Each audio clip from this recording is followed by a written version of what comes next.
Oral. Este es nuestro título y en base a esto vamos a trabajar. Así que, vamos. ¿Qué tienes que saber hoy día al final de la clase? Primero, tenemos que revisar todos los exámenes que se utilizan con más frecuencia en cirugía.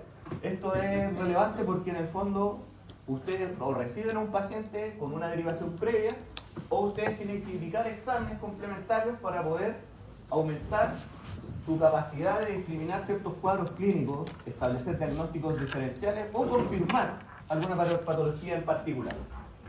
Entonces es importantísimo saber cuál es el pool de exámenes de los cuales cuentan para poder utilizar. Obvio. Ahora, obviamente, para poder utilizar un examen, tiene que haber un fundamento clínico detrás. No es llegar y decir, oye, le voy a pedir 20 radiografías a mi paciente porque sí, porque se me dio la gana. No. ¿Por qué? Porque hay exámenes que llevan de la mano un riesgo biológico ponderado con el beneficio clínico que uno quiere obtener. Y siempre, en algunos casos, sobre todo con los exámenes que más utilizamos nosotros, tenemos que ponderar ese riesgo. ¿Cuáles son los exámenes de imágenes que más utilizamos en el mundo de la odontología? Radiografía. Son las radiografías. Y las radiografías utilizan rayos X. El problema de los rayos X es... ¿Cuál es el problema de los rayos X? La radiación. El daño acumulativo, el efecto acumulativo. Hay daño acumulativo, es radiación ionizante, por lo tanto, hay un riesgo de la mano de indicar estos exámenes, que obviamente en algunos casos, en la mayoría de los casos, dosis dependientes, pero ustedes saben, ustedes ya tuvieron en las clases del curso de rayos. Entonces ustedes saben que existen efectos estocásticos y no estocásticos. Algunos dependientes de dosis y algunos dependientes del azar. Y pobres pacientes los que tienen efectos derivados de la probabilidad mínima. Obviamente para poder indicar un examen, por lo tanto, tienen que entender el principio físico que lo sustenta y saber las ventajas y las desventajas que tiene, porque no todos son perfectos para todos. Y dentro de eso mismo, tienen que ser capaces de describir bien lo que están viendo. Porque cuando miraban la radiografía, ustedes podían describir estructuras de dos formas. Cuando volvamos al lenguaje profano, la gente dice esto que se ve blanco en la radiografía. ¿Qué es lo que dicen ustedes? Lo que es radiopaco. Y eso viene de la mano de otra situación que tiene que ver con la estructura de esa estructura que se visualiza radiopaco. Por lo tanto, ¿cuáles son los exámenes más utilizados en cirugía oral? Esta es una buena pregunta. Ustedes ya dijeron, número uno, las radiografías. Pero ¿nos basta con la radiografía para poder resolver todas las situaciones clínicas? Y eso, la respuesta es no en algunos casos. En algunos casos sí nos permite resolver la problemática, establecer diagnóstico, dirigir una decisión terapéutica y resolver. Pero en algunos no, vamos a necesitar exámenes especiales. Y de eso tenemos que hablar. Obviamente, aquí está el pool completo. Una de las más utilizadas, ustedes ya las conocen, son las radiografías panorámicas, las radiografías retroalveolares periapicales, pero hay tomografías, y hay de dos tipos súper conocidas. Las tomografías computadas médicas, las tomografías computadas de tipo COMBIM. Tenemos también complemento adicional con las resonancias nucleares magnéticas, las ecografías que hoy por hoy se han desarrollado mucho para el terreno maxilofacial. El desarrollo de la tecnología ecográfica se ha pegado un salto en los últimos 5 años, más o menos, importante. Y también tenemos exámenes más especiales, que los vamos a dejar al final de la clase porque son de uso más restringido. Eso quiere decir que probablemente ustedes, siendo dentistas generales, nunca los pidan, pero si ustedes se especializan y probablemente necesiten resolver algún caso, un cuadro clínico de una complejidad donde los otros exámenes no les aportan la información que ustedes requieren, van a tener que solicitar otro tipo de exámenes. Y obviamente de la mano del desarrollo tecnológico hay otros. Pero vamos con lo simple. ¿Qué tipo de radiografía es esa? ¿Para qué me sirve? ¿Para qué pedirían ustedes una panorámica? Porque ¿qué ventajas tiene una radiografía panorámica? Aquí tenemos una radiografía panorámica. Ventaja. Se ven los arcos dentarios completos. Arco dentario superior, arco dentario inferior, mandíbula, maxilares.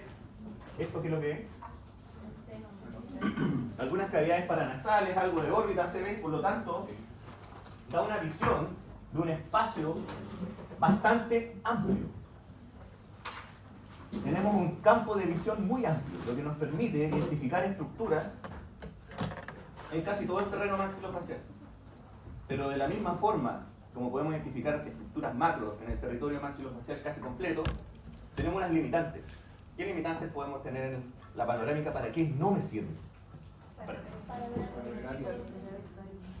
Para ver lesiones de caries no es tan útil. Tiene distorsiones, miren, en la parte central. Aquí, este lugar de la radiografía tiene una distorsión. Porque el arco dentario no es así, no es estirado, no es plano como se grafica en este tipo de imágenes. Por lo tanto, vamos a tener zonas con mucha distorsión, zonas con gran superposición de estructuras. Tenemos duplicidad, por ejemplo. A ver, ¿quién me puede decir qué es esto que está aquí abajo? ¿Sí? Estoy señalando ahí la estructura en las esquinas inferiores de esta radiografía panorámica. ¿Qué es lo que es eso?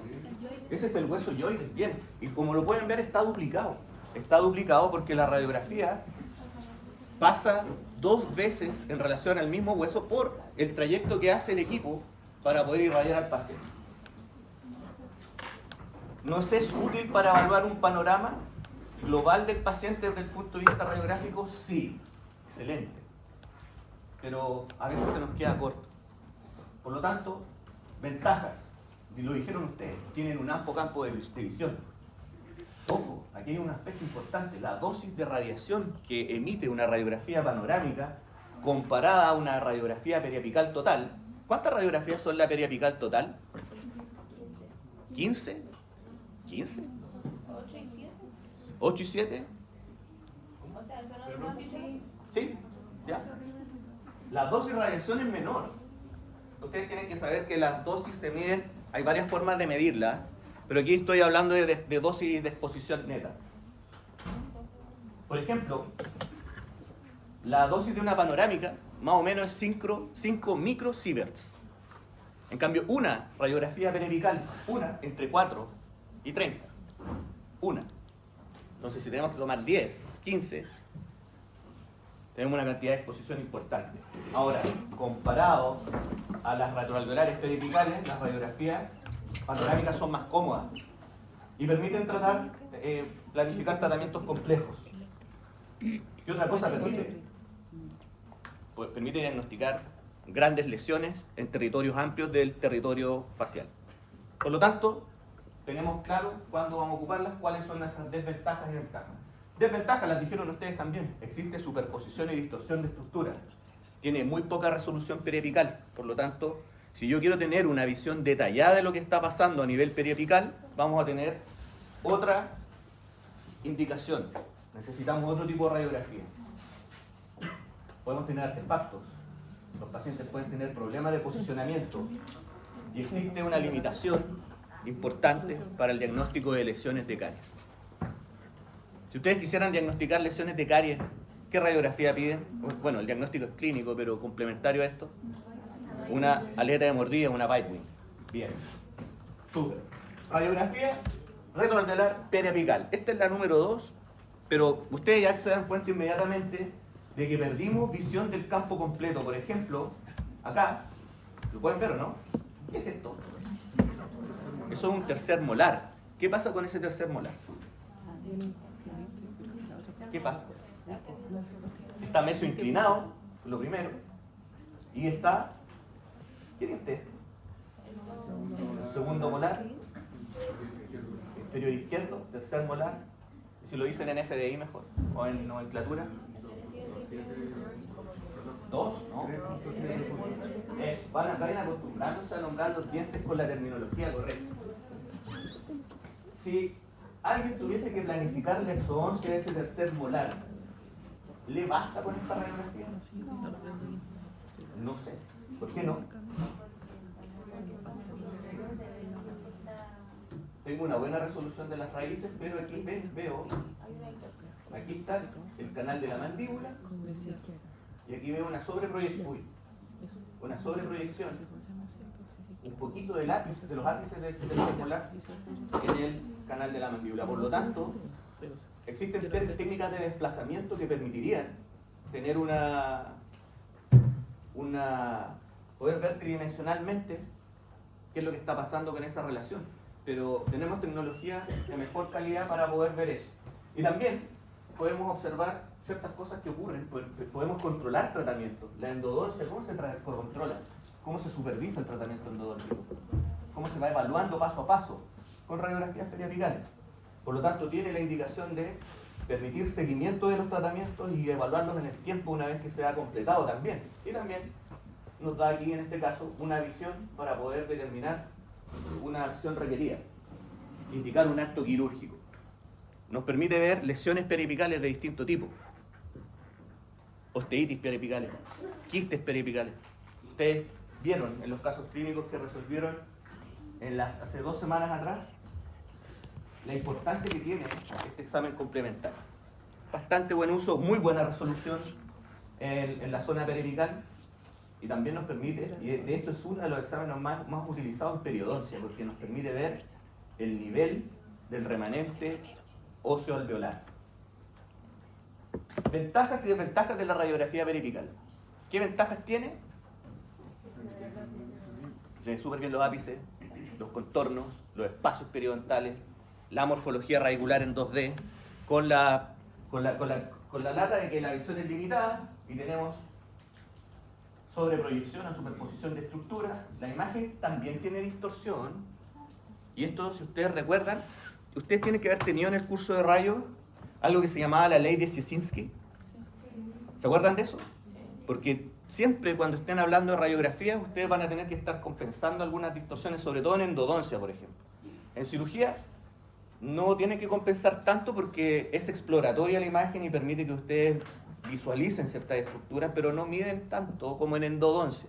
Y en endodoncia, cuando ustedes se enfrenten a las radiografías periapicales, van a tener que medir y compensar las distorsiones para poder saber la longitud de trabajo para instrumentar un canal radicular. Entonces, ojo con la distorsión de la imagen, ojo que es incómoda. ¿Se han tomado radiografías retroalveolares periapicales? Molesta, sobre todo en el paladar, en el fondo del piso de la cavidad oral, molesta el borde de la radiografía. Y obviamente, como son pequeñitas, no son aptas para grandes áreas. Son de fácil uso, son costo efectivas. La dosis igual es baja comparada a otros exámenes. Ojo, a otros exámenes, no a la panorámica, a otros. Buena resolución, son bonitas, son bien bonitas. Cuando una radiografía retroalveolar periapical está bien tomada, muy bonita. Pero hay casos clínicos que no nos permiten eso. Aquí tenemos un caso clínico. ¿Qué es lo que observan ahí? ¿Qué se observa? Díganme inmediato. Hay un aumento de volumen, nada más. Eso es lo único que podemos decir. Pero si le preguntamos a la paciente, preguntémosle a la paciente. ¿Qué le preguntarían a la paciente? ¿Cuándo está así? Ya. Empecé hace 5 años. De a poco. ¿Qué otra preguntaría? ¿Le duele? Me duele. ¿Qué más? ¿Cómo empezó el dolor? ¿Y hay algo más importante? La consistencia. Duro. Y ahí me dice algo. Hay un aumento de volumen grande. ¿Me servirá la radiografía para caracterizar bien este aumento de volumen en tejido duro? ¿Qué creen ustedes? Es una zona tridimensional compleja. Entonces, cuando ustedes enfrentan situaciones clínicas donde tienen un requerimiento de comprensión o de caracterización tridimensional compleja, las radiografías no nos aportan, dentro del contexto actual, la mejor herramienta para poder caracterizar bien lo que está ocurriendo. Y en este caso dijimos que este aumento de volúmenes de tejidos duros. Por lo tanto, ¿qué examen vamos a elegir? ¿Qué examen vamos a elegir? Y aquí aparecen 2 opciones. Tenemos las tomografías, pero ¿vamos a elegir combi o vamos a elegir tomografía médica? Y aquí hay una gran pregunta, porque para poder responder esa pregunta ustedes debiesen saber las ventajas y las desventajas del combi, pero no las saben, así que las vamos a hablar ahora. Las tomografías computadas tienen una ventaja sobre el combi, pero también tienen una gran desventaja. Las tomografías computadas también usan rayo X, ustedes esto lo recuerdan. y tienen una escala que va en función de un coeficiente de atenuación que determina que cada cuadradito, cubo en realidad, cada cubo que se ve en la imagen, tenga un valor numérico. Cada cubo de color, cada cubo blanco, gris, cada cubo que está en la imagen tridimensional de una tomografía médica tiene un número asociado que le da el valor. Y ese valor va en función de un coeficiente de atenuación, o sea, cuánto rayo es absorbido por la estructura que están sometiendo a rayos X. Ese coeficiente de atenuación determina que esto se describe en función de las unidades de Hounsfield. Esto lo vimos en primer año. Por lo tanto, las estructuras en las tomografías médicas se describen en alta densidad o baja densidad de unidades de Hounsfield. Las unidades de Hounsfield en la tomografía médica nos dan un reporte directo y lineal de la densidad de lo que uno está observando. Por lo tanto, si yo les digo una bala y un hueso, ustedes comparen la densidad atómica de una bala versus hueso. ¿Quién tiene más densidad atómica? La bala. Por lo tanto, ¿quién tendrá más unidades de Hounsfield en una tomografía médica? La bala. ¿Y quién menos? El hueso. Súper. Las unidades de Hounsfield de la tomografía computada tienen un comportamiento lineal y es totalmente coherente con la densidad de lo que uno está observando. Y esa es la ventaja de la tomografía médica número 1. Ventaja número 2 de la tomografía médica. Permite ver tejidos blandos en una ventana determinada, ventana de tejidos blandos. Es útil para eso. Desventaja. Tiene más radiación, emite más radiación comparativa que un COMBIM dental. Las áreas que uno puede explorar con una tomografía médica son más grandes. Pero, miren, ahí está la dosis promedio, 2,5. Aquí no son, sigue siendo micro. Miren, ¿qué tenemos aquí? La imagen del caso. ¿Qué estructura es esto? Cigomático, y aquí ustedes ven, ¿qué pasó aquí? Toda esa área. Un aumento de volumen irregular con alteración de contornos y toda la matriz ósea ahí está afectada. Pero vemos tejidos blandos. Sí, mira, el bulbo ocular se ve. Yo lo puedo ver. Y si yo quiero complementar más esto, puedo agregarle contraste a la imagen y caracterizar el riego vascular, la irrigación de esa lesión. Y puedo planificar de una forma que el COMBIM no me va a permitir. Entonces, hay indicaciones para cada cosa. De hecho, cuando ustedes estén en los hospitales, probablemente si tienen algún paciente con un proceso séptico de origen dentario que ha difundido espacios profundos de la cara y cuello, no les van a mandar un COMBIM para que los evalúen. Y ustedes no van a pedir un COMBIM. Bueno, es raro que en un hospital haya COMBIM, pero hay en algunos. Van a pedir una tomografía médica con contraste, porque es rápido, me permite ver tejidos blandos, y porque, como probablemente está marcado dentro de una urgencia, sería extraño pedir una resonancia. ¿Cuánto se demora uno estando como paciente en un tomógrafo? ¿Cuánto rato están en el tomógrafo? Es rápido. Es súper rápido, un par de minutos y estamos. ¿Alguien se ha tomado una resonancia? Pero ¿Cuánto rato estamos en un resonador? 1 hora. O sea, si quiero un diagnóstico rápido, evaluar tejidos blandos con un costo disminuido, me sirve mucho. Pero la COMBIM es más rápida que la TC. El COMBIM es tan rápido como la TC, pero tiene otras cosas. Este es el gantry de los tomógrafos médicos. El tomógrafo dental de haz de cono es más chiquitito. Por ejemplo, aquí tenemos una situación clínica. ¿Podemos resolverla solamente con la radiografía? ¿Sí o no? Paciente consulta por terceros molares inferiores. ¿Qué hago con ellos, doctor, doctora? ¿Qué hacemos? ¿Qué van a hacer? ¿Pueden resolver este caso solamente con la tomografía? Perdón, la panorámica. sí. No, mira esto. Mira, eso de ahí. ¿Qué pasó? ¿Cómo describirían esto? ¿Qué me podrían decir de esa imagen? ¿Qué pasa con esos terceros molares inferiores? Hay una sobreproyección de los terceros molares, de las raíces, en el canal de la mandíbula. ¿Podemos saber si está en una relación anatómica compleja con él? Así a simple vista no. ¿Cómo lo podríamos corroborar?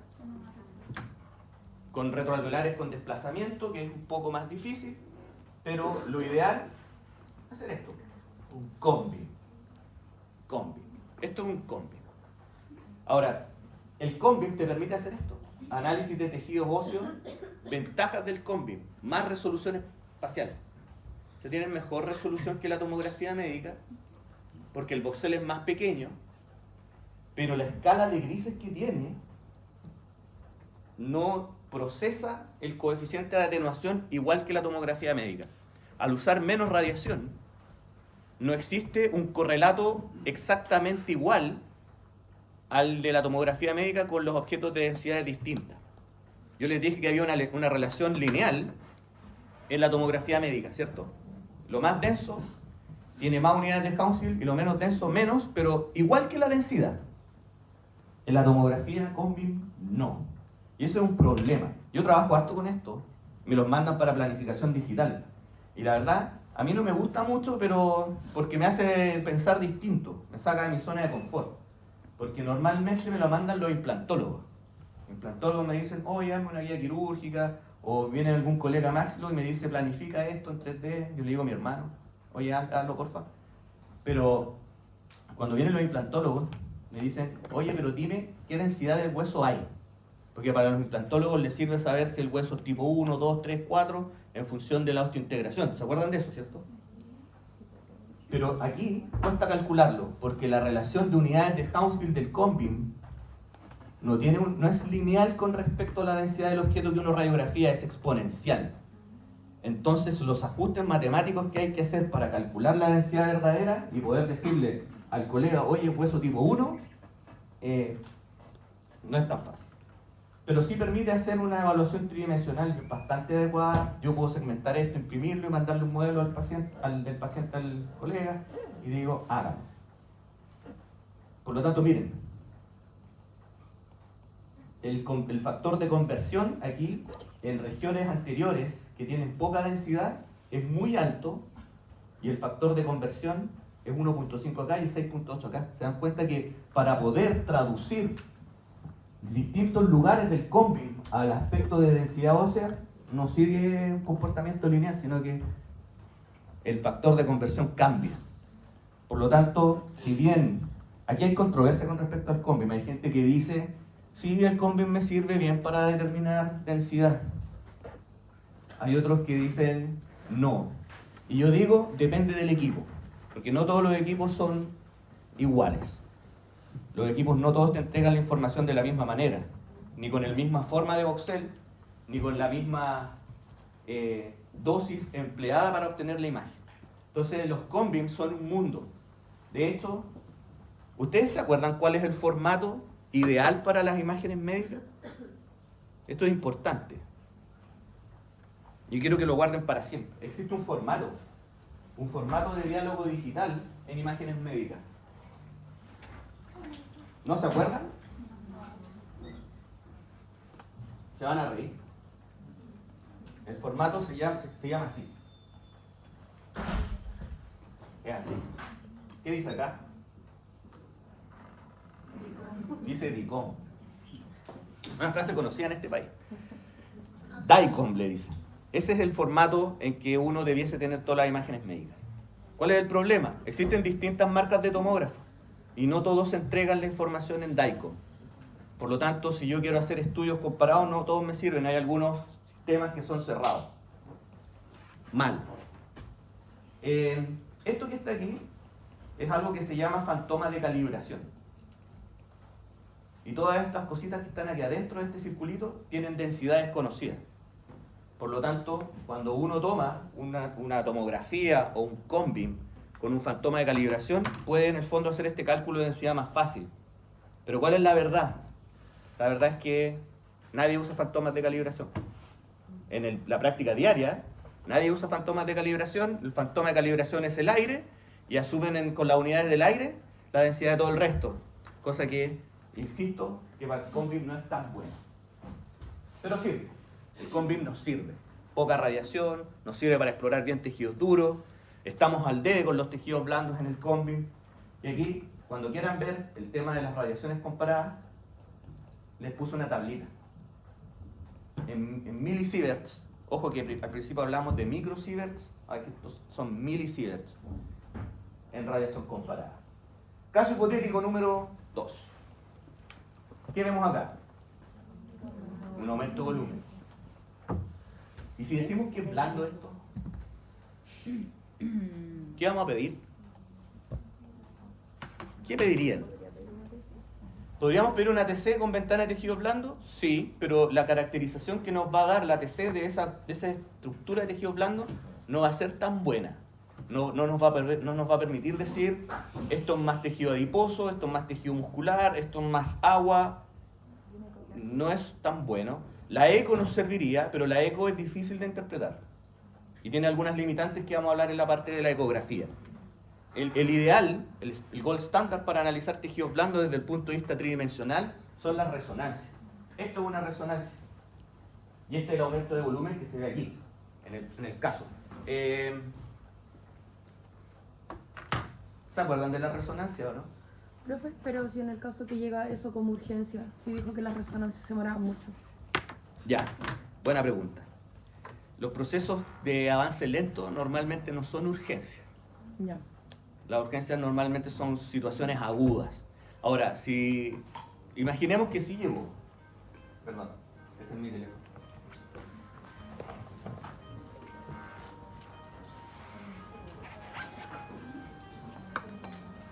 Siempre tengo una alarma a las 12.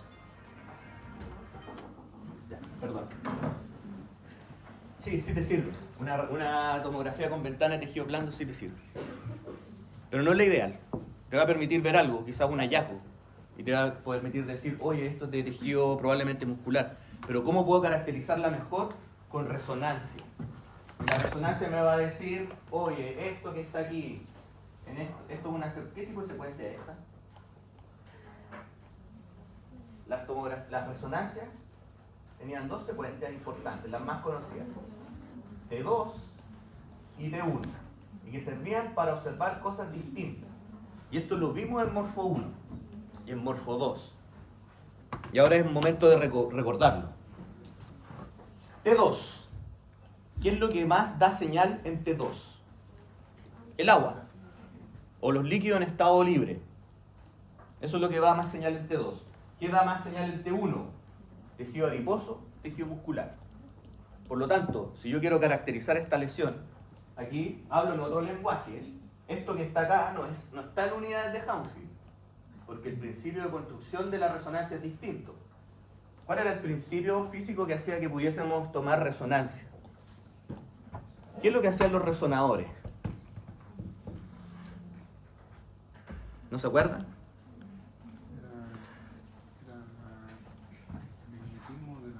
Exacto. Por aquí está. Bien. Esa es la respuesta. Ya, se ganó un cráneo dorado, por acordar. Cuando uno expone un cuerpo a un campo magnético fuerte, las moléculas polares cambian su estado cuántico, su spin. Por lo tanto, se expone a un campo magnético fuerte, las moléculas cambian su spin y cuando se quita el campo magnético, estas moléculas que quedaron con un spin alterado por producto de la excitación del campo magnético, vuelven a su estado normal. Y en esa vuelta al estado normal emiten un pulso de radiofrecuencia, porque ganaron energía y ahora la tienen que liberar. La liberan como un pulso de radiofrecuencia. Y el resonador escucha el pulso de radiofrecuencia. Y eso es lo que transforma en imagen. Por lo tanto, hay distintos tiempos de relajación. Tiempo de relajación longitudinal, tiempo de relajación transversal de esas moléculas. Y en función de eso se construyen las secuencias. La T significa tiempo. Tiempo 2, tiempo 1. Y eso es lo que en el fondo uno está mirando. Tiempo 2 y tiempo 1. T1 es la recuperación del 63% o la liberación del 63% de la energía que tiene en el sentido longitudinal. Y T2 es la liberación del 37% de la energía acumulada en sentido transversal de esa molécula. Y eso determina que en T1 se ve mejor los músculos y el tejido adiposo, y en T2 el agua en estado libre. Por lo tanto, si retrocedemos una diapo, retrocedamos una diapo. Esto que está aquí, ¿sabes lo que es esto, no? ¿Esto que brilla? ¿Qué es lo que es esto? Esto es cerebro, pero por afuera hay litio cerebroespinal, cefalorraquídeo antiguamente. Entonces ahí tenemos agua libre. ¿Qué secuencia es esta? Por eso le puse T2. En cambio acá, ahí está el tronco encefálico. No veo nada alrededor. Veo bien el tronco encefálico, el cerebelo. Esto es T1. Aquí hay una masa que se parece a esto. Por lo tanto, eso permite más o menos orientar el diagnóstico. Obviamente la biopsia complementaria es de rigor, pero acá tenemos un rhabdomiosarcoma esclerosante. Un caso raro.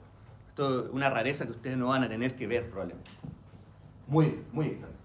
Pero sirve para caracterizar, sirve para orientar el diagnóstico, sirve para saber las estructuras comprometidas, porque por ejemplo, ustedes pueden ver que aquí la mandíbula es indemne. No hay alteración de los contornos óseos, solamente hay alteración del tejido blando. Y eso ya nos dice algo desde el punto de vista del comportamiento de la lesión. No es tan agresiva. Comparen eso con el caso que vimos al principio. Teníamos un osteosarcoma, ¿cómo estaba el hueso? Pérdida de contorno, estaba destruido, el comportamiento de la lesión era más agresiva. Por lo tanto, eso nos permite ir enriqueciendo nuestro nivel de conocimiento respecto a ciertos cuadros. ¿Cómo se habla en lenguaje aquí? Uno dice alta señal, baja señal. Aunque algunos clínicos le dicen alta densidad igual, pero en realidad es señal de pulso radiofrecuencia. Ese es el término correcto. Alta señal, baja señal. Así uno dice los términos en resonancia. Es un resonador, uno está 45 minutos o una hora ahí escuchando ruidos misteriosos, no indicado para pacientes claustrofóbicos. ¿Conocen pacientes claustrofóbicos, no? ¿Las sufren acá? ¿Sufren en los resonadores? Extraño. Ya, díganme ustedes. ¿Qué es eso? El número 1, el número 2, ¿qué son? ¿Qué secuencias son? La 1, ¿cuál es? La 1 es T2. La 2, T1. ¿Y la 3? T1. Ah, los maté.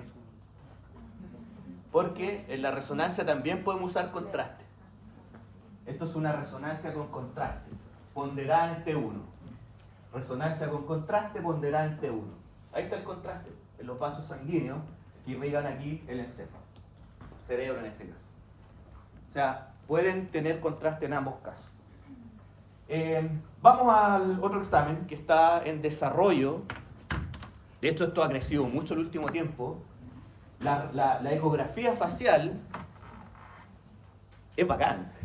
He probado unos ecógrafos, pero verdaderas naves espaciales. Problemática, utilizan sonido. Y aquí hay algo que tienen que saber, ¿ah? Longitudes de onda. ¿Se acuerdan del espectro electromagnético? La longitud de onda de los rayos X, comparado a la longitud de onda de las radiofrecuencias, ¿cuál tiene una longitud de onda menor?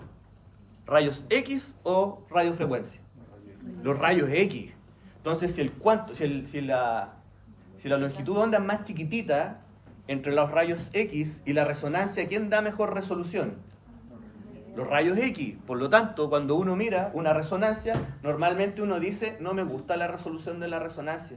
No es tan detallada como una tomografía computada, porque obvio, el tipo de energía que utiliza tiene un comportamiento energético que lo hace diferente, o al menos las pilas, los imanes que tienen esos resonadores determinan que esa longitud de onda radial sea más grande, por lo tanto la resolución del voxel es distinta, se ve diferente, la calidad de la imagen es diferente.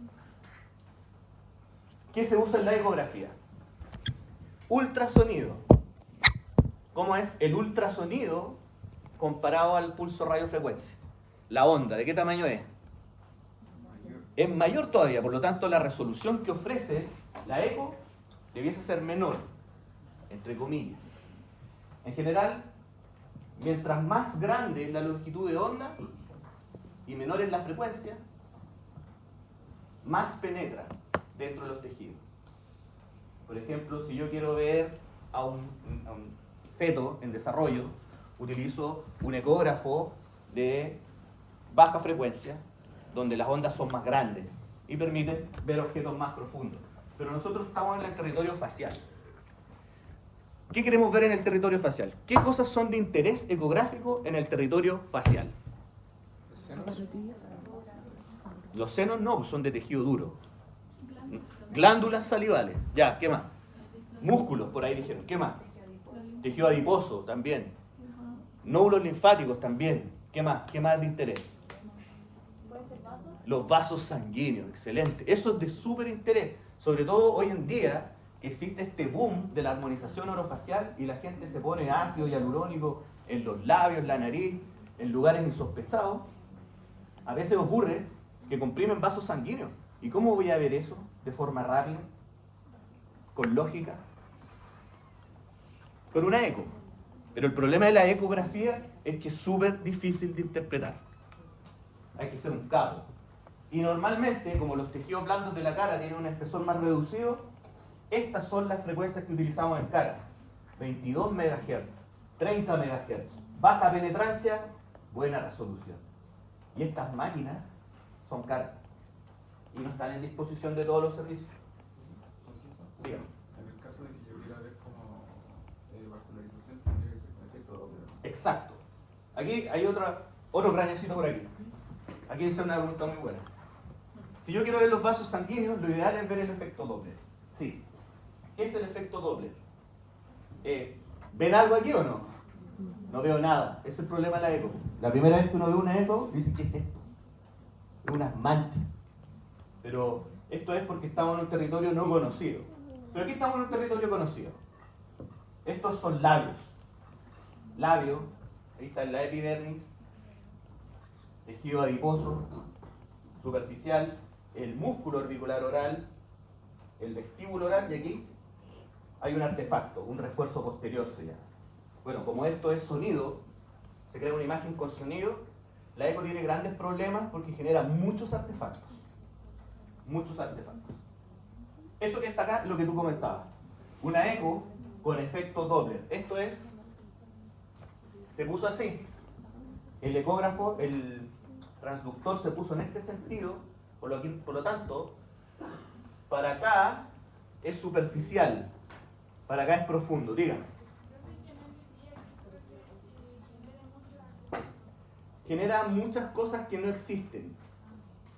Genera que tú veas cosas que no están ahí, que son producto de ecos que rebotaron de una forma anómala en otra estructura. Como por ejemplo las sombras acústicas, los refuerzos posteriores. A ver, déjame ver si te puedo mostrar. Esto es un refuerzo posterior. Esto es un refuerzo posterior. Aquí están los dientes. Pero esto no quiere decir que el diente sea hiperecogénico, sino que el sonido genera un refuerzo posterior porque aquí rebota, pero no entra en el diente.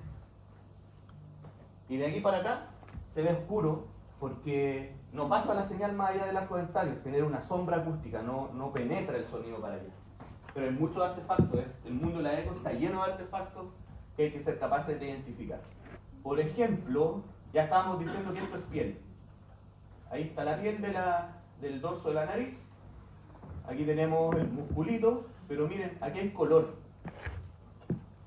Esto es Doppler color. ¿Qué me permite ver el Doppler color? Esta es una gran pregunta. El Doppler color, ¿qué me permite ver? El Doppler color solamente me permite ver dirección de flujo, nada más. ¿Qué significa el azul? Que se está alejando del transductor. ¿Y qué significa el rojo? Que viene hacia uno. Cuando uno hace los cursos de ecografía, como que te dan una sigla secreta, BART, como el de los Simpsons. Y aquí, BART significa esto, blue away, el azul se aleja, red towards, el rojo se acerca. Pero esto no me dice nada si el vaso es arteria o vena, solamente me dice la dirección de flujo. Si yo pongo el transductor al otro lado, voy a ver los colores invertidos. Dependiendo de la posición del transductor, no sé cuál de esos vasos es vena, cuál de esos vasos es arteria. No lo sé. Para poder saberlo, tengo que hacer otro cambio. El ideal se llama Doppler espectral. Y en el Doppler espectral uno escucha lo que está pasando por ese vaso sanguíneo. Si el sonido es continuo, como la estática de una radio, es una vena. Pero si es pulsátil, ¿qué va a ser? Una arteria. Por lo tanto, cuando uno tiene la duda diagnóstica en una eco Doppler, donde solamente hay dirección de flujo, pone el espectral. Y ahí uno puede saber, oh, es arteria, oh, es vena. Ahora, cuando uno es más capo en esto, hace otras trampas. Por ejemplo, cuando yo tengo dudas, digo, ¿y será vena o será arteria? Le digo al paciente, sonría. Y eso lo hago con maldad, porque sé que la vena facial, cuando uno sonríe, se comprime y deja de fluir sangre por la vena. Pero la arteria no se comprime, porque tiene una túnica media que mantiene el lumen, por lo tanto, cuando el paciente sonríe, no comprime la vena facial. Entonces sé inmediatamente, ya, la arteria está aquí, la vena está acá. Listo. Las obstrucciones. Pero es un caso particular, ¿no? ¿Las obstrucciones de qué color se ven? Buena pregunta. Dígame. Que eso era en un caso particular, ¿no? ¿Qué diferencia En entre cara. esas dos? En cara. Sí. Ahora, si no sé, claro, abro la ventana, Doppler espectral. Dígame. En caso de una trombo. De un trombo, ya, ahí no va a haber flujo. Es que eso nos permite. Y es la misma pregunta que está haciendo aquí la doctora Ercole. Nos está haciendo la siguiente pregunta. ¿Qué pasa si hay una obstrucción? El flujo se observa interrumpido. Tú observas que donde tú, y aquí es importante el conocimiento anatómico, si tú sabes que el vaso sanguíneo va por aquí y tienes un abrupto detenimiento del flujo, es porque está obstruido. Así de simple. Y eso va a ir de la mano de otros signos probablemente visibles en el paciente. Va a tener un territorio isquémico o probablemente va a tener un territorio necrosándose. Eso es importante.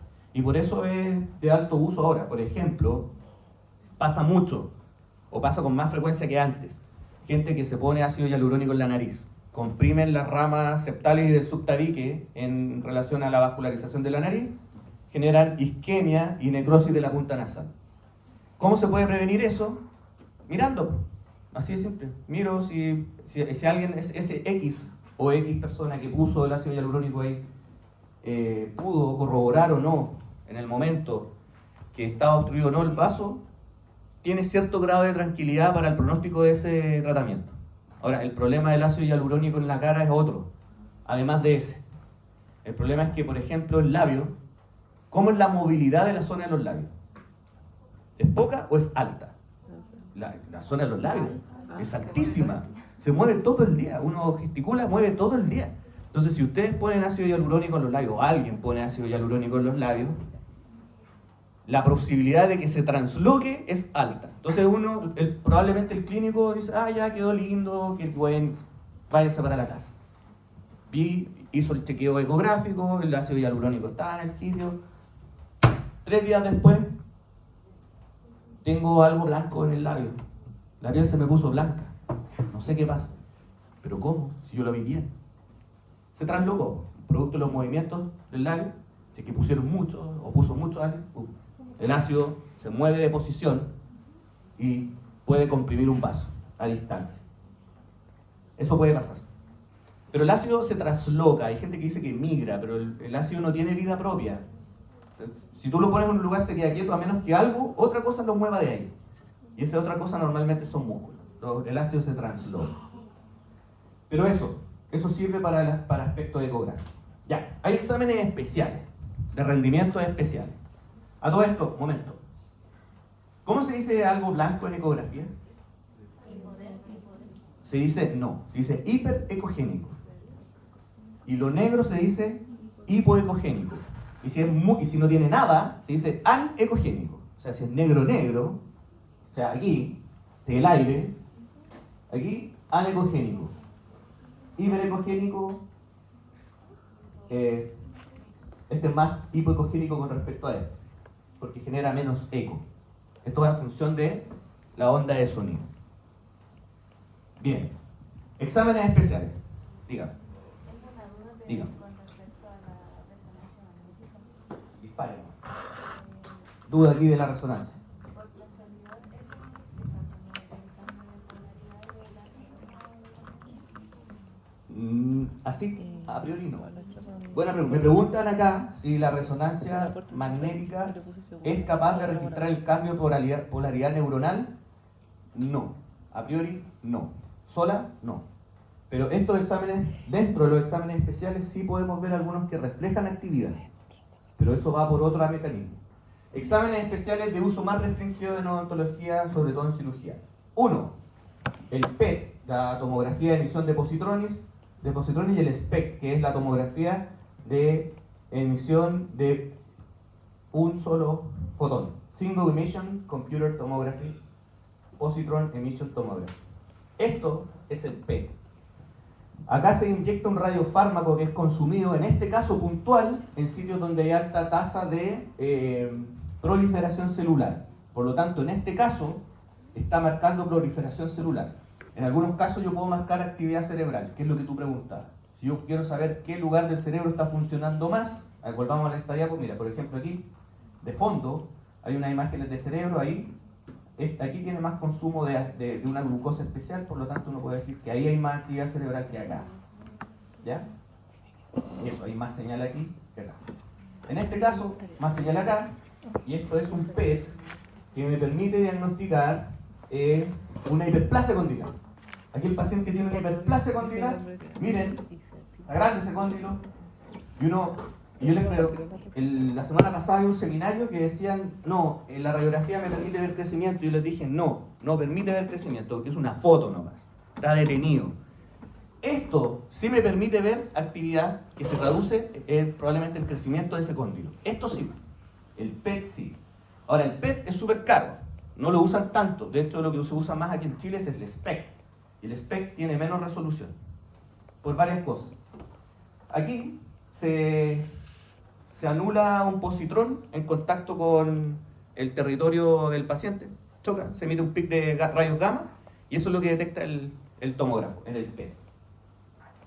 Esto, un fármaco especial que emite un positrón.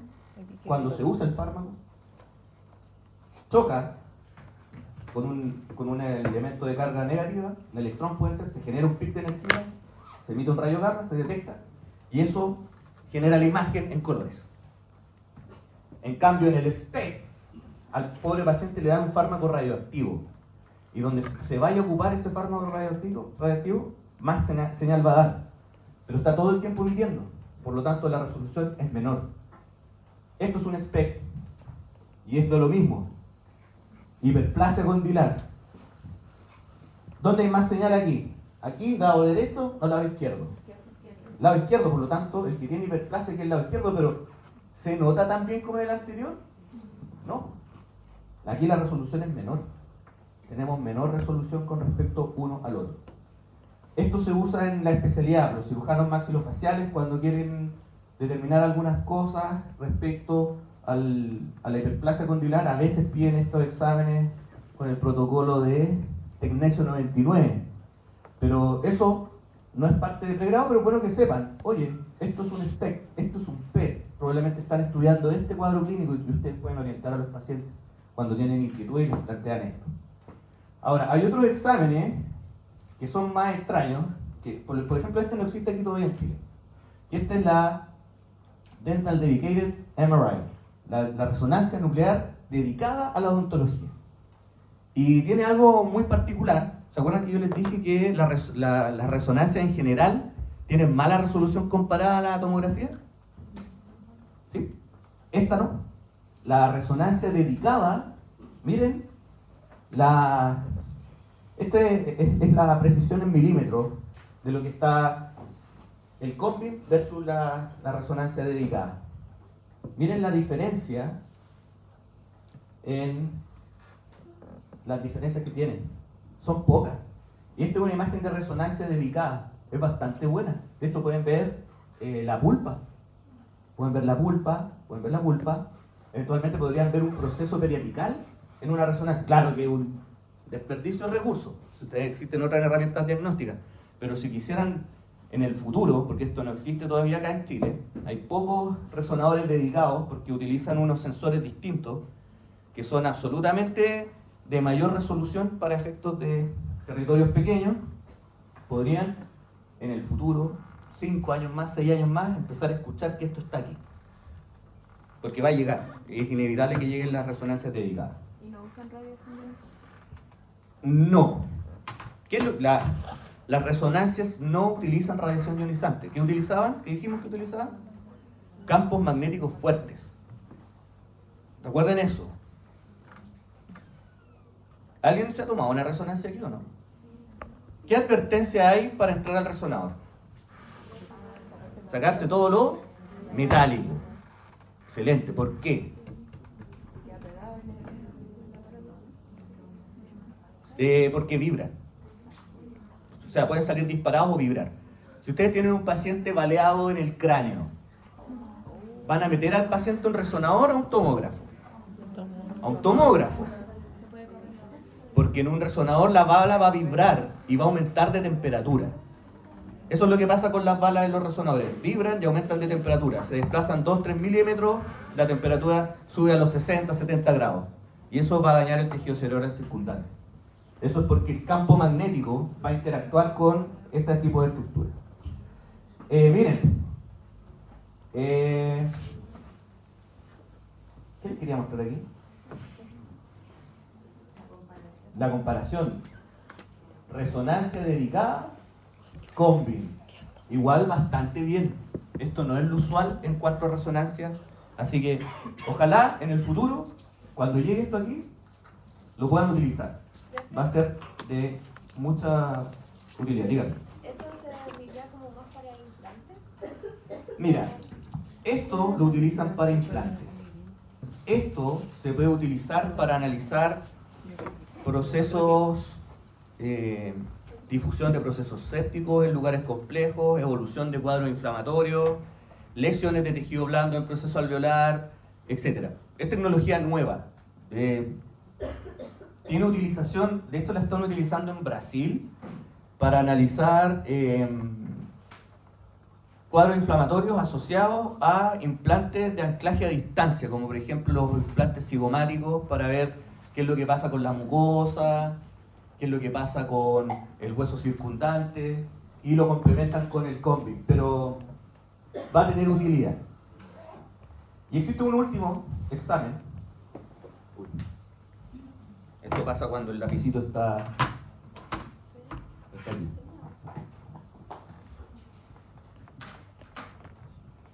Algo pasó. Última diapo, tractografía. El neuralgia del trigémino, que también es un cuadro muy complejo, multicausal. A veces, la causa es mecánica. A veces, la causa es compresión mecánica, vascular. Y a veces uno puede analizar el tracto de las vías trigeminales. Por ejemplo, acá, yo les traje una imagen de, que no creo que se vea, pero créanme que ahí se ve una interrupción. ¿Ven la interrupción o no? Ahí esa interrupción se da porque hay un vaso sanguíneo cruzando esa zona, y lo que se ve en esta tractografía es que se interrumpe al menos la integridad del espacio interaxónico. Por lo tanto, se asume una compresión y un daño neuronal a nivel del trigémino cercano a su origen, en el puente. Por lo tanto, en este caso, se puede asociar este caso en específico de este paciente con esa situación, su neuralgia, a una causa mecánica. Insisto, la neuralgia del trigémino es un mundo. No todas tienen causas mecánicas, pero en este caso sí. Ahora, si hay un vaso sanguíneo ahí, como dijeron ustedes en el seminario de la semana pasada, se puede realizar un abordaje quirúrgico, pero ojo, que ese abordaje quirúrgico no lo hace un odontólogo, lo hace un neurocirujano, porque es en un lugar extremadamente complejo. ¿Dónde está el trigémino? ¿En qué fosa craneal está? El origen. ¿El puente en qué fosa craneal está? ¿Anterior, medio o posterior? No, está en la posterior. Está lejos. Es una situación anatómica muy compleja. Por lo tanto, no es tan fácil. Ahora, estos son exámenes extremadamente costosos difíciles de analizar, difíciles de medir y de interpretar también, porque en realidad lo que mide esto no es la integridad de los axones, es la integridad del espacio entre los axones. En una situación normal, lo que uno ve en color en estas DRI, las tractografías por análisis de tensor de difusión, lo que uno mira finalmente es cómo se comportan las moléculas de agua entre los axones de ese nervio. Cuando un nervio está sano, hay muy poca agua entre medio de los axones. Y esa agua se mueve en un solo sentido espacial porque está restringida porque tiene axones al lado. Por lo tanto, tiene un movimiento isotrópico. Entonces, esto lo que mide es el movimiento isotrópico del agua que está entre medio de los axones. Por lo tanto, si el nervio está inflamado, ¿qué va a pasar con el espacio entre los axones? Aumenta. Entonces va a haber más agua. ¿Se va a mover de forma isotrópica? No. Entonces va a desaparecer la imagen del DRI. Entonces vamos a ver cómo... Si se cortan los axones, también se pierde. Si se pierde la vaina mielina, también se pierde.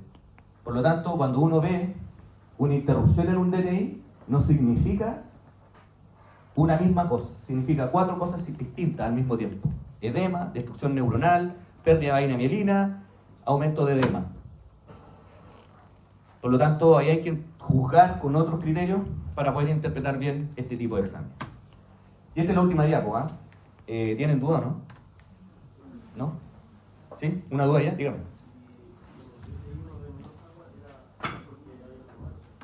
¿De nuevo? Cuando hay menos agua, ¿dónde? ¿Ya? Es que no va a haber menos agua. ¿Por qué tendría que haber menos agua?